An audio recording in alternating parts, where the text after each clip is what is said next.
Bonjour, alors aujourd'hui je vais vous présenter les coulisses d'une série de photographies qui associe la photographie de fleurs et l'astrologie. Alors c'est une série de photographies que j'ai réalisée parce que je souhaitais rendre hommage à un événement astrologique important dans cette année 2022 et qui se passe en ce moment au printemps. Il s'agit de la conjonction entre la planète Jupiter et la planète Neptune dans le signe des Poissons. C'est une conjonction qui est assez rare puisque cette conjonction ne se produit que tous les 166 ans.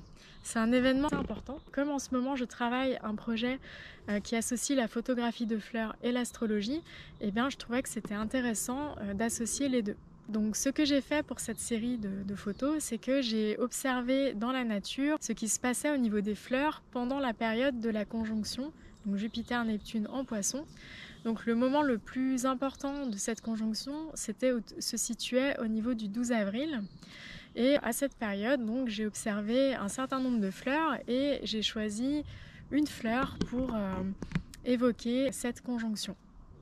La fleur que j'ai choisie, la voici.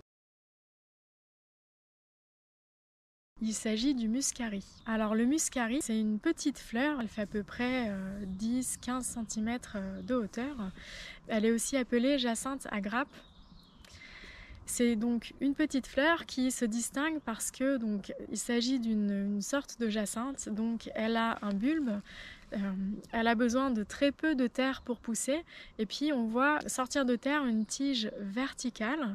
Donc ce qui est intéressant, c'est que cette forme verticale très droite de la tige, ça peut évoquer toujours ce lien entre la terre et le ciel. Le trait vertical est un symbole universel qui représente le lien entre la terre et le ciel. Ensuite, cette fleur, eh bien, on va voir qu'au niveau de ses pétales, il y a comme des petites grappes qui poussent tout autour de la tige.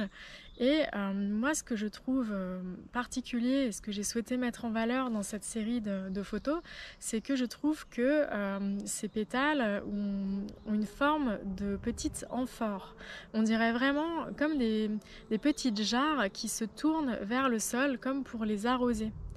Donc du coup j'ai trouvé qu'au niveau des ondes de forme, c'était une symbolique intéressante puisque cet amphore qui verse de l'eau, c'est aussi le symbole donc du Verseau, mais aussi de la vertu de la tempérance. En fait, donc voilà, on retrouve cette symbolique donc qui verse de l'eau, qui tempère.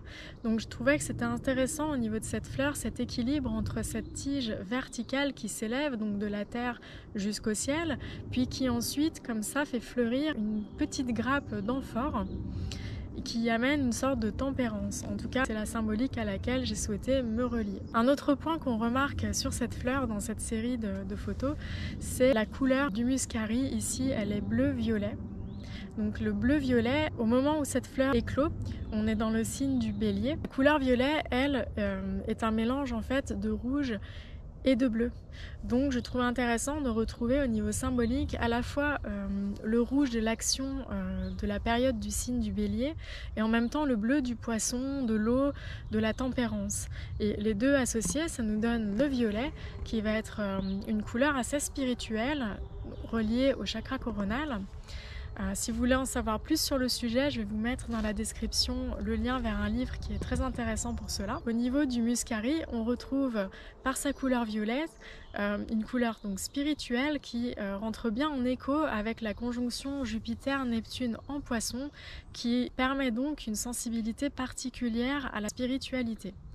Bien sûr, il y a aussi un discernement à avoir parce que qui dit sensibilité à la spiritualité dit aussi que une nécessité de discerner pour faire les bons choix, savoir ce qui est vraiment une voie spirituelle, ce qui n'en est pas, et faire le tri entre les vrais maîtres et les faux maîtres. Je vous mettrai également dans la description de la vidéo des articles si le sujet de la spiritualité vous intéresse. Je vous invite maintenant à découvrir la série de photographies dans le diaporama qui va suivre.